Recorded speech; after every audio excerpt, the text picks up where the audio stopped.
So today, we're going to break down one of the most catastrophic events of the 20th century. But here's the thing, this isn't just the story of a nuclear accident. No, it's the story of a city of 50,000 people, and a government lie that completely sealed their fate. 36. This number. This is what sits at the absolute heart of this whole tragedy. It represents this window of time where things could have been so different, but instead a really terrible choice was made. So let's explore what actually happened inside those 36 hours. Okay, first, to really grasp the scale of what was lost, we have to look at what Pripyat was before the disaster. I mean, this wasn't just some place on a map. It was a living, breathing city, just full of families and kids and hope for the future. And this, right here, is the stark reality of it all. One moment, life is completely normal. You know, people are going to work, kids are at school, everything's fine. And then, in just a day and a half, that entire world is just gone, transformed into a poisoned, uninhabitable wasteland. All right, so let's get to the moment it all went wrong. At 1:23 in the morning on April 26, 1986, Reactor 4 of the Chernobyl nuclear power plant exploded. And when it did, it unleashed this silent, deadly, and completely invisible poison into the air. When you look at this timeline, you see two absolutely terrifying things happening at the exact same time. On one hand, you have this catastrophic, escalating disaster. Radiation levels are spiking 400 times higher than normal. And on the other, a chilling, deliberate silence from the authorities who knew exactly how bad it was. And while the government was saying nothing, this was the brutal reality for the heroes who first ran towards that fire. They were already dying these unimaginable deaths from acute radiation syndrome. Their bodies were literally being destroyed from the inside out by this invisible enemy they were trying to fight. So this is the crucial point. What happened over the next day and a half?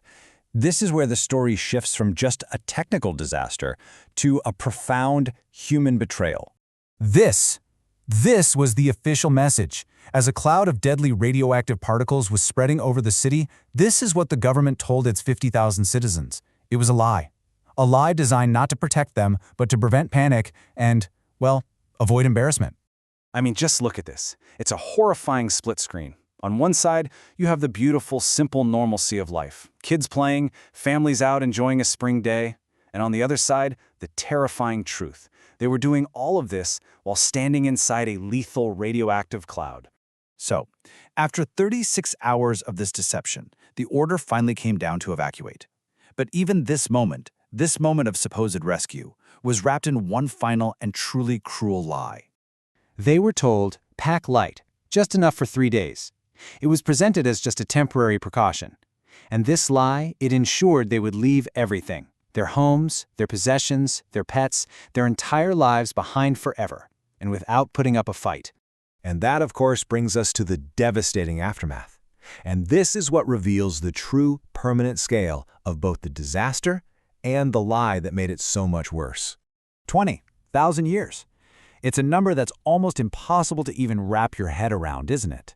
But that is the permanent radioactive legacy of those 36 hours of silence. That's the sentence that was handed down to that land. And this is the grim reality today. Pripyat is a ghost city, basically a time capsule of a life that was just suddenly interrupted. Nature is coming back, sure, but it's twisted. It's a mutated version of itself. An entire city and its whole environment were sacrificed, all to protect a political image.